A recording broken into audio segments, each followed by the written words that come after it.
हरे कृष्णा कृष्णा कृष्णा हरे हरे हरे राम राम राम हरे हरे। हरे कृष्णा। स्वागत है कृष्ण पुस्तक के आज के सत्र में। कल शुरू किए थे 46वां अध्याय 46 चैप्टर को हम प्रारंभ किए थे और जिसका नाम है उद्धव जी की वृंदावन यात्रा।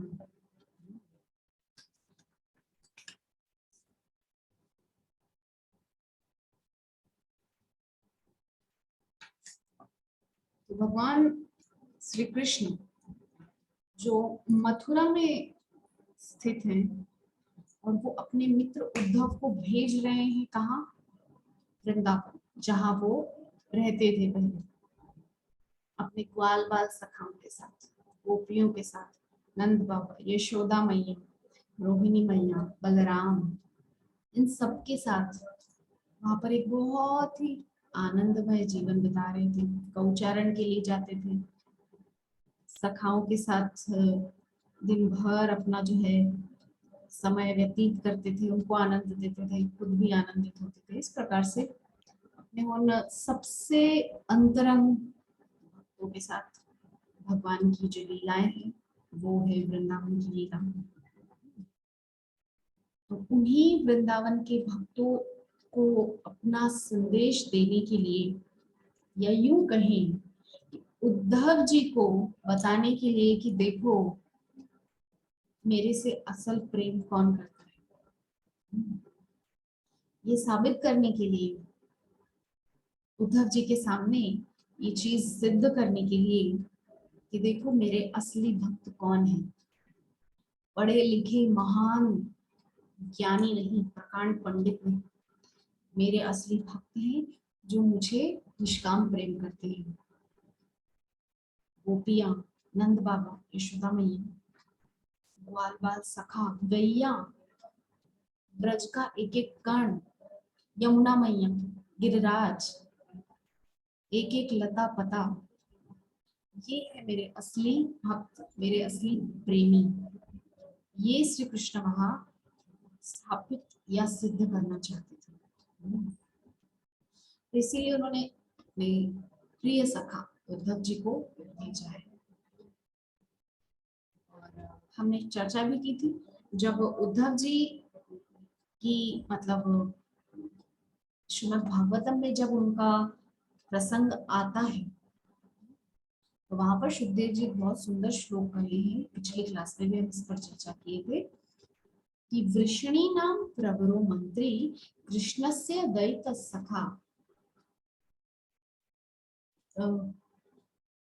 वृषणीनाम प्रवरो मंत्री कृष्णस्य दैत सखा, शिष्यो बृहस्पतिर साक्षात उद्धवो बुद्धिसत्तमः।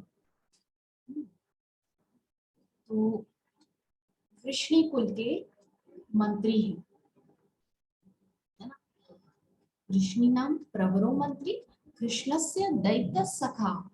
दैत का मतलब होता है प्रिय, सबसे प्रिय।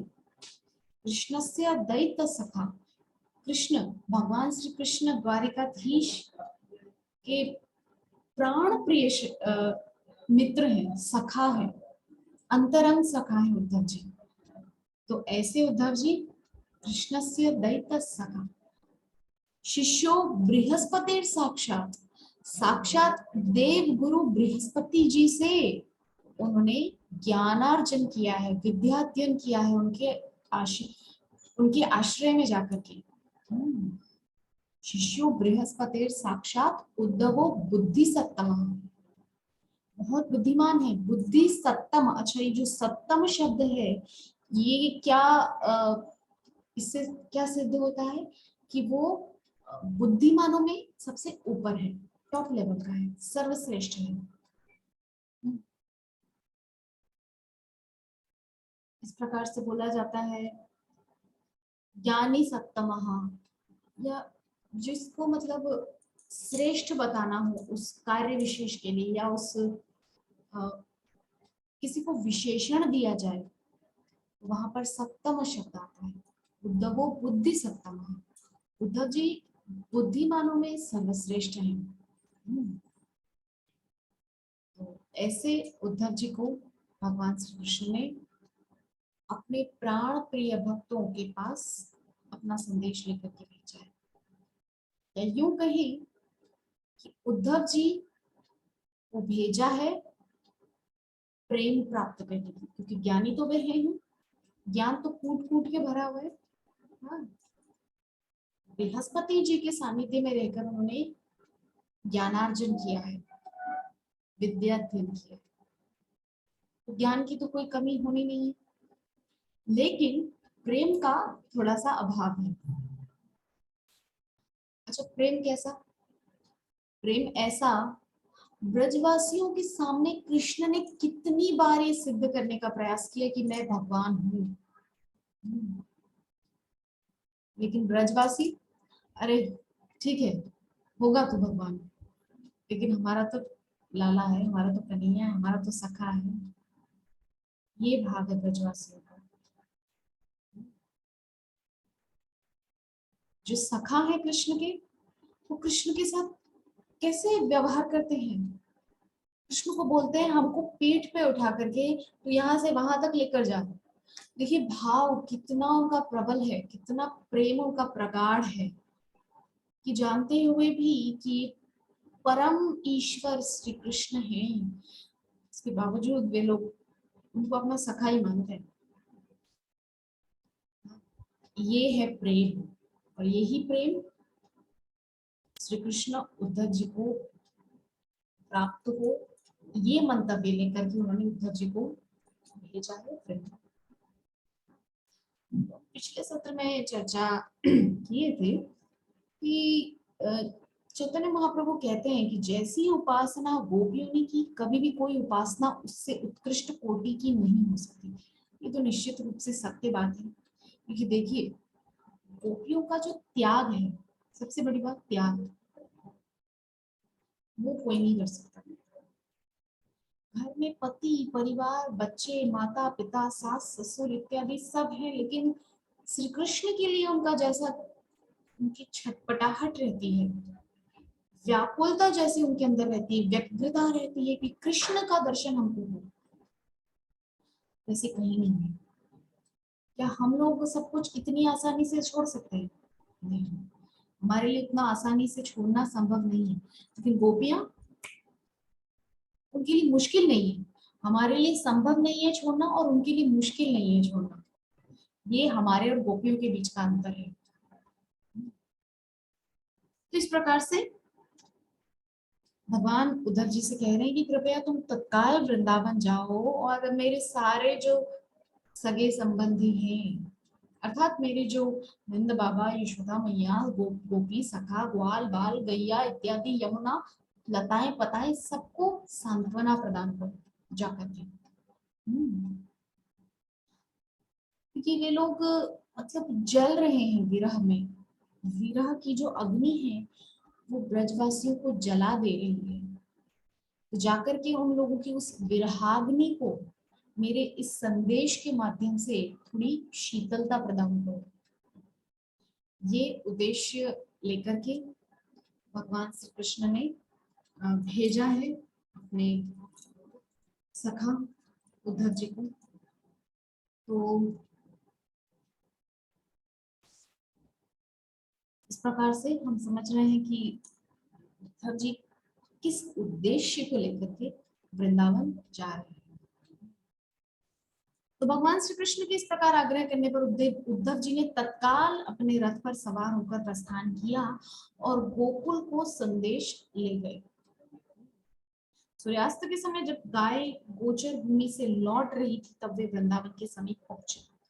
उद्धव जी और उनका रथ बोरज से आवृत हो गए। उन्होंने वृषभों को समागम के लिए गायों के पीछे दौड़ते हुए देखा। दुग्ध भार से बोझिल थनों वाली दूसरी गायों को उन्होंने दूध पिलाने के लिए बछड़ों के पीछे भागते देखा। उद्धव जी ने देखा कि वृंदावन की समस्त धरती श्वेत गऊ और बछड़ों से भरी हुई है। देखिए जैसे ही उद्धव जी वृंदावन में प्रविष्ट हुए, उनको क्या दिखाई दे रही है? गाय बछड़े बैल चारों तरफ बस यही सुंदर नजारा, गौओं से भरी हुई पूरी ब्रज की भूमि उद्धव जी को दिखाई दे रही है। प्रवेश करते ही गोकुल में यत्र तत्र सर्वत्र गौएं दौड़ रही थी, उन्हें गोदोहन की ध्वनि सुनाई पड़ रही थी। वृंदावन में प्रत्येक घर सूर्यदेव तथा अग्निदेव की उपासना के लिए सज्जित था। प्रत्येक घर में अतिथियों, गौओं, ब्राह्मणों और देवताओं के स्वागत का प्रबंध था। घर को पवित्र बनाने के लिए प्रत्येक घर दीपक से प्रकाशित था और उसमें धूप जल रही थी। वृंदावन में सर्वत्र पुष्पों से भरे उत्तम उद्यान, चहचहाते पक्षी तथा मधुमक्खियों की गुनगुनाहट थी। सरोवरों में कमल पुष्प, बतखें तथा हंस भरे हुए थे।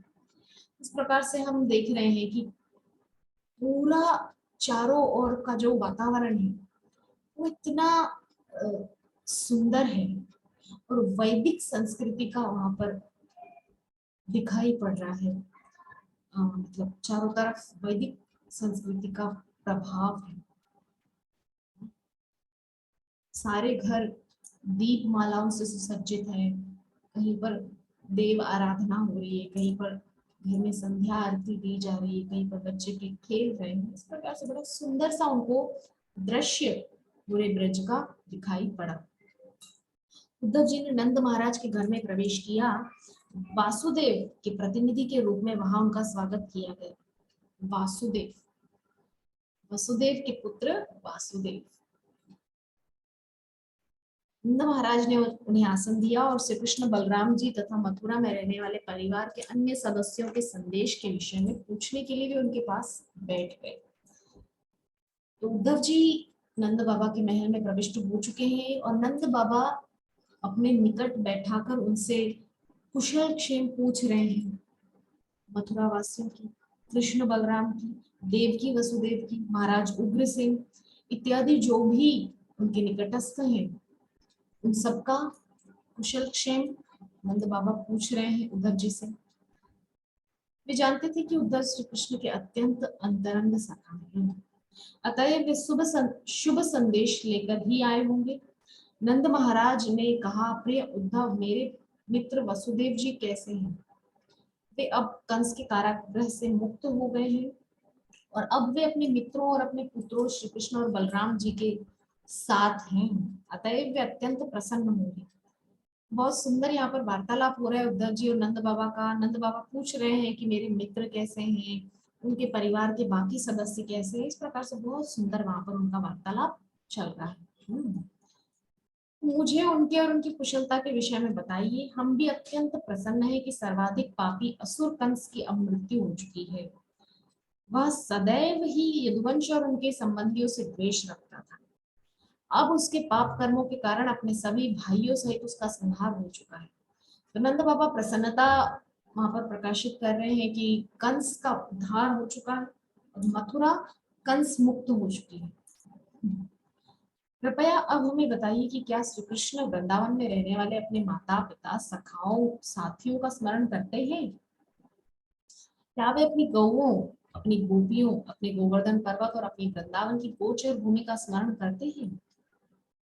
ऐसा तो नहीं कि वे यह सब भूल गए हो। क्या श्री कृष्ण के अपने सखाओं और संबंधियों के पास लौटने की संभावना है, जिससे हम उन्नत नासिका और कमल नयनों वाले उनके सुंदर मुख के फिर दर्शन कर सके? लेकिन नंद बाबा कितना सुंदर यहाँ पर वार्तालाप कर रहे हैं उद्धव जी से कि क्या श्री कृष्ण को अब भी सब कुछ याद है, जो कुछ यहाँ पर लीलाएं उन्होंने की हैं, और क्या वे पुनः यहाँ लौटने की इच्छा रखते हैं ताकि उनके आगमन से हम उनके उस सुंदर मुखारविंद का दर्शन पुनः कर सकें। उनकी सुंदर सुगंध नासिका, अधरार विंद, सुंदर कमल नयनों के दर्शन क्या हम पुनः कर पाएंगे? हम सबको याद है कि किस प्रकार उन्होंने हमें दावानल से बचाया था और यमुना में रहने वाले कालिया नाग से भी उन्होंने हमारी किस प्रकार रक्षा की। अन्य अनेकानेक असुरों से भी हमारी रक्षा उन्होंने ही की थी। हम केवल यही विचार करते रहते हैं कि इतनी सारी भयानक स्थितियों में हम सबों को सुरक्षा प्रदान करने के लिए हम उनके कितने अधिक आभारी हैं। कल तक यही श्री कृष्ण नंद बाबा की गोद में खेला करते थे।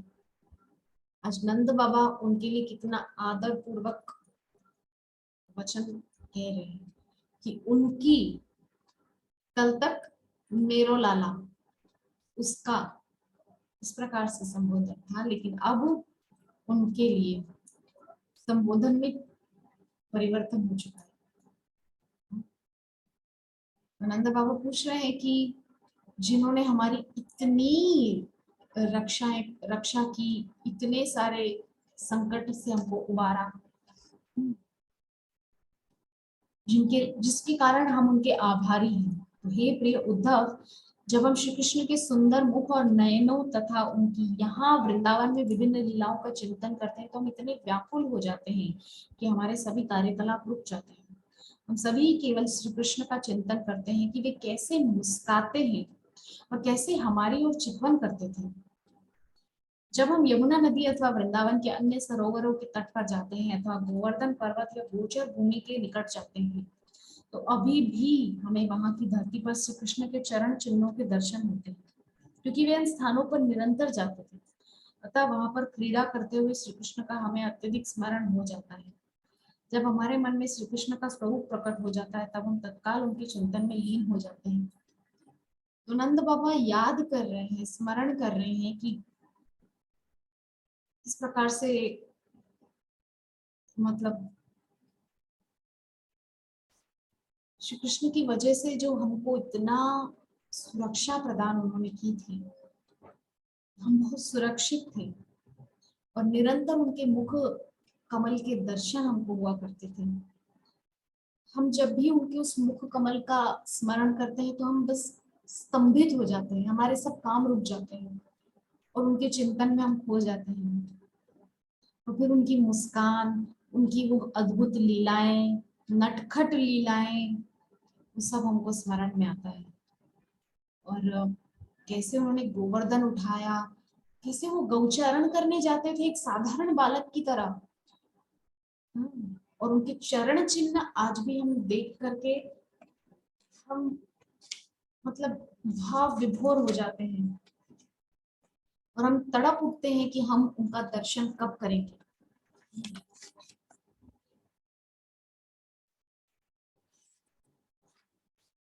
तो अतएव हम विचार करते हैं कि संभवतः श्री कृष्ण और बलराम जी स्वर्गलोक के प्रमुख देवता हैं, जो पृथ्वी पर कुछ विशिष्ट कर्तव्यों के संपादन के लिए हमारे सम्मुख सामान्य बालकों के रूप में प्रकट हुए। गर्ग मुनि ने भी श्री कृष्ण की जन्म कुंडली बनाते समय इस बात की भविष्यवाणी की थी। तो नंद बाबा कह रहे हैं कि गर्ग मुनि ने भी भविष्यवाणी की थी और श्री कृष्ण को और बलराम जी को देवता, स्वर्गलोक के देवता बता रहे हैं। लेकिन नंद बाबा तो बहुत भोले हैं। असल में श्री कृष्ण और बलराम तो सुप्रीम पर्सनालिटी ऑफ गॉड है, अर्थात बस उनसे ऊपर कोई नहीं, श्री कृष्ण से ऊपर कोई नहीं। यदि श्री कृष्ण एक महान व्यक्ति न होते तो 10 सहस्त्र हाथियों का बल रखने वाले कंस को कैसे मार सकते थे। कंस के अतिरिक्त कई और अत्यंत बलशाली मल्ल भी थे और साथ ही पीड़ नामक विशाल काय हाथी भी था। इन सब पशुओं और असुरों का श्री कृष्ण ने उसी प्रकार वध कर दिया जैसे कोई सिंह एक साधारण पशु का वध करता है। यह कितना अद्भुत है कि 3 जुड़े हुए ताड़ के वृक्षों से निर्मित विशाल और भारी धनुष को श्री कृष्ण ने एक हाथ से उठा लिया और शीघ्रता से उसे तोड़ दिया। यह कितना आश्चर्यजनक है कि श्री कृष्ण ने लगातार 7 दिनों तक गोवर्धन पर्वत को एक हाथ में धारण किए रखा। यह कितना अद्भुत है कि श्री कृष्ण ने प्रलंबासुर, देवकासुर, अरिष्टासुर, तृणावर्त, बकासुर, अघासुर, व्योमासुर, शक्टासुर, पूतना जैसे अद्भुत अद्भुत मतलब भयंकर असुरों का वध कर दिया। वे असुर इतने बलशाली थे कि स्वर्गलोक के देवता भी उनसे भयभीत रहते थे, किंतु श्री कृष्ण ने कितनी सरलता से उनका वध कर दिया। तो अभी नंद बाबा क्या कर रहे हैं, सारी लीलाएं स्मरण कर रहे हैं जब से श्री कृष्ण आए थे और जाने तक और कंस को मारने तक सारी लीलाओं का स्मरण कर रहे हैं कि कैसे उन्होंने इतने बड़े बड़े भयंकर राक्षसों को, कुबलिया पीड़ हाथी को ब्रज में इतने राक्षसों को, कंस को, सबको मार गिराया। उद्धव के सामने श्री कृष्ण के असामान्य कार्यों का वर्णन करते करते नंद महाराज धीरे धीरे व्याकुल हो गए और आगे कुछ न बोल सके। जहां तक यशोदा मैया का प्रश्न है, वे अपने पति के समीप मौन बैठकर श्री कृष्ण की लीलाओं का श्रवण कर रही थी। वे केवल अविरत क्रंदन कर रही थी। तो नंद बाबा इस प्रकार से उद्धव जी से चर्चा कर रहे हैं और माता यशोदा पास में बैठकर रोए जा रही है, बस निरंतर अश्रुपात हो रहे हैं।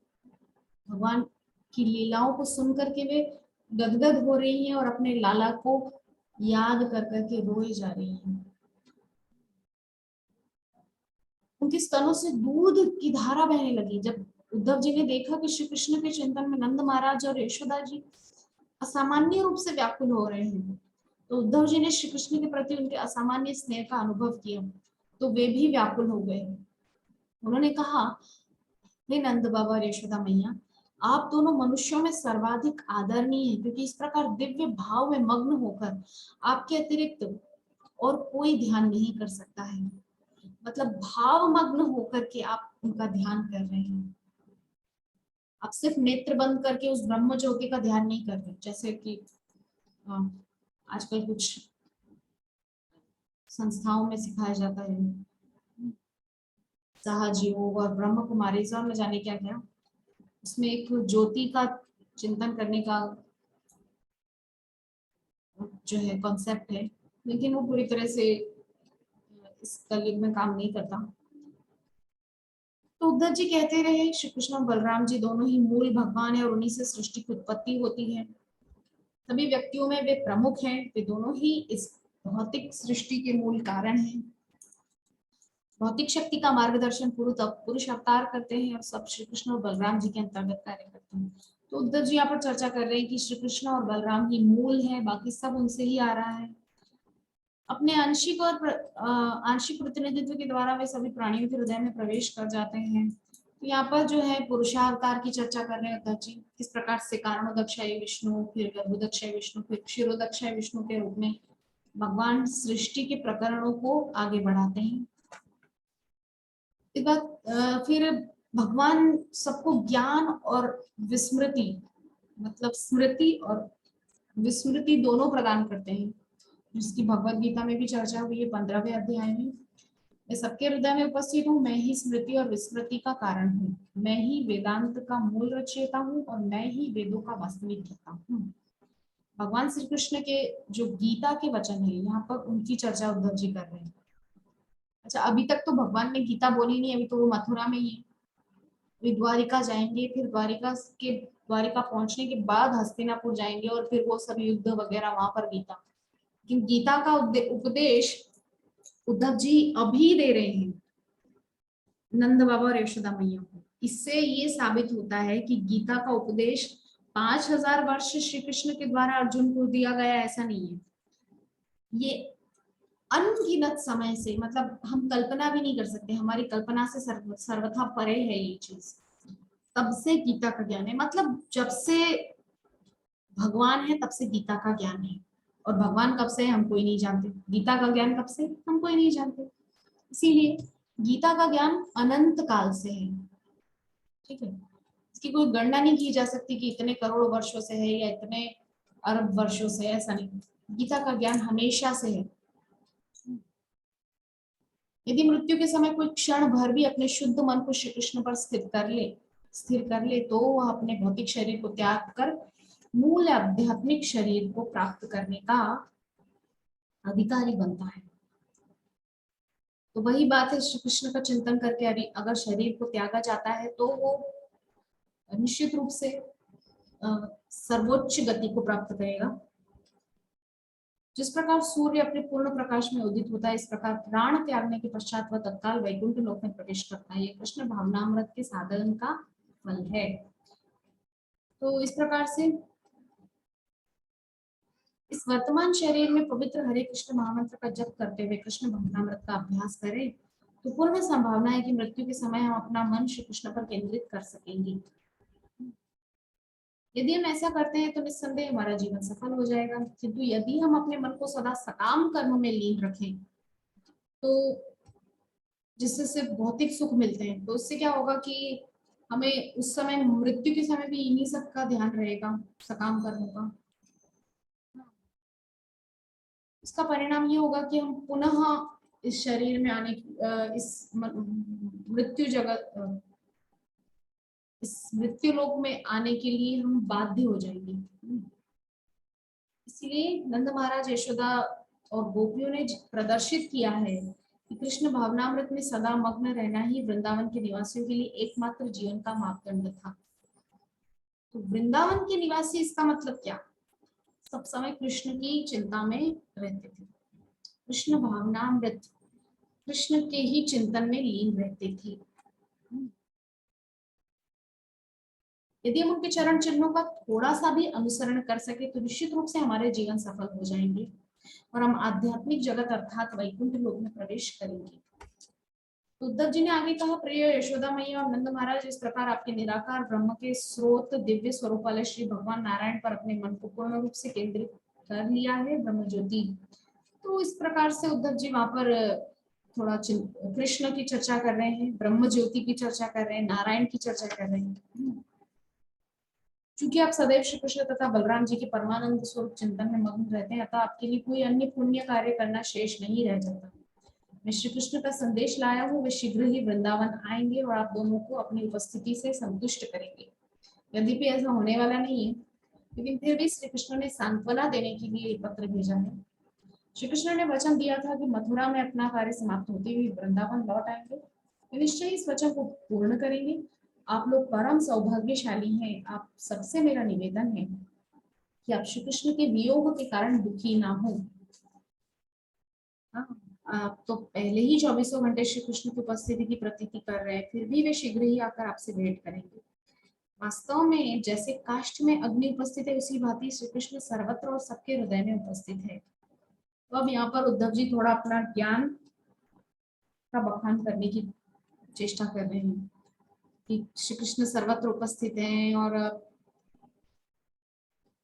जैसे अग्नि होती ही है लकड़ी में, बस उसको प्रकट करना होता है, उस प्रकार से हम सब के अंदर कृष्ण उपस्थित है, बस उसको प्रकट करना होता है। चूंकि श्री कृष्ण परमात्मा है, वे सब पर संभाव रखते हैं, न कोई उनका मित्र है न शत्रु, वे किसी को छोटा बड़ा नहीं समझते। वास्तव में न कोई उनकी माता है, न पिता है, न भाई है, न संबंधी है, न समाज है, न मित्र है, न प्रेमी है। हमारी भांति उनका भौतिक शरीर नहीं। तो यहाँ पर उद्धव जी थोड़ा अपना ज्ञान का बखान कर रहे हैं प्रेमियों के सामने। न तो वे साधारण जीवों की भांति प्रकट होते हैं अथवा जन्म लेते हैं, जो अपने पूर्व सकाम कर्मों के कारण जन्म लेने को पाते हैं।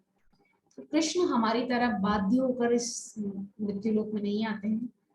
अपनी अंतरंगा शक्ति के द्वारा वे केवल अपने भक्तों की रक्षा करने के लिए ही प्रकट होते हैं। श्री कृष्ण कभी भी भौतिक प्रकृति के गुणों से प्रभावित नहीं होते, किंतु जब वे इस भौतिक जगत में प्रकट होते हैं तब वे भौतिक प्रकृति के गुणों के प्रभाव के अंतर्गत रहने वाले साधारण मानवों की भांति कार्य करते हुए प्रतीत होते हैं। वस्तुतः वे सृष्टि के दृष्टा हैं और समस्त जगत का सृजन, पालन और संहार करते हैं। श्री कृष्ण और बलराम जी को साधारण मानव मानना हमारी त्रुटि है। जैसे चक्कर काटता हुआ मनुष्य समस्त संसार को अपने चारों ओर चक्कर काटता हुआ देखता है।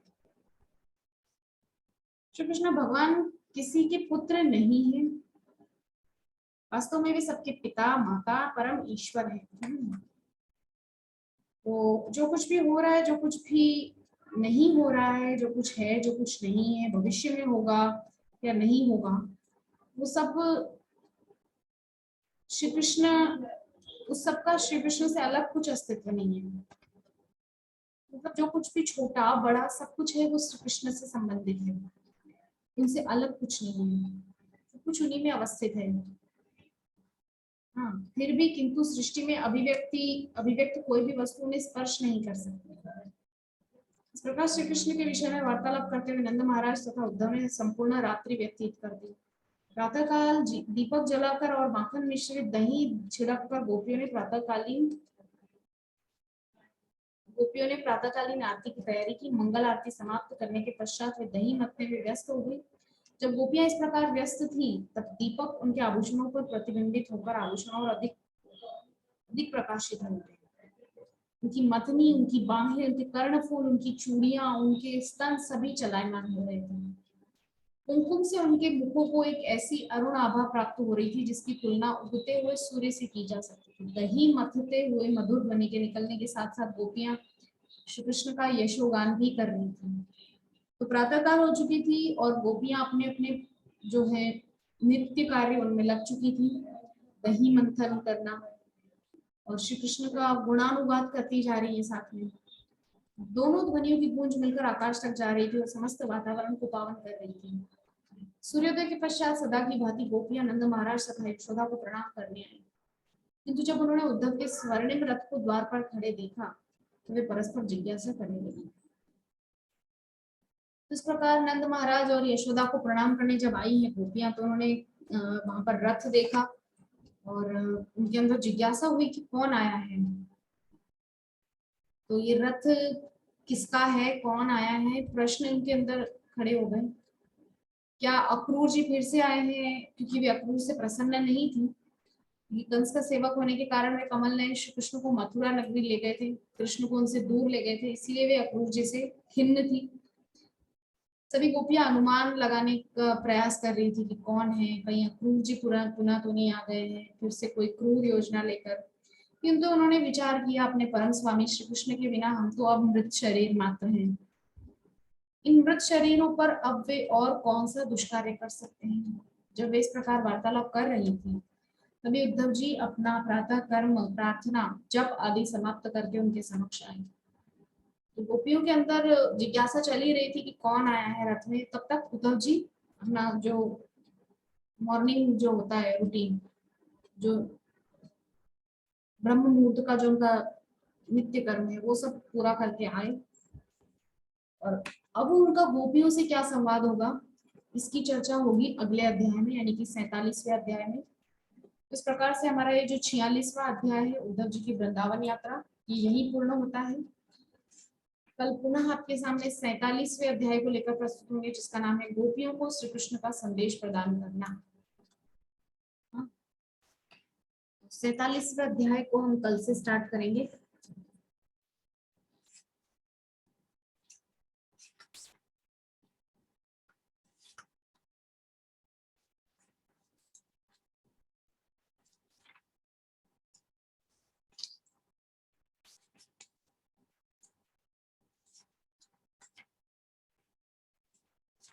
काफी बड़ा अध्याय है, बहुत दिन चलने वाला है।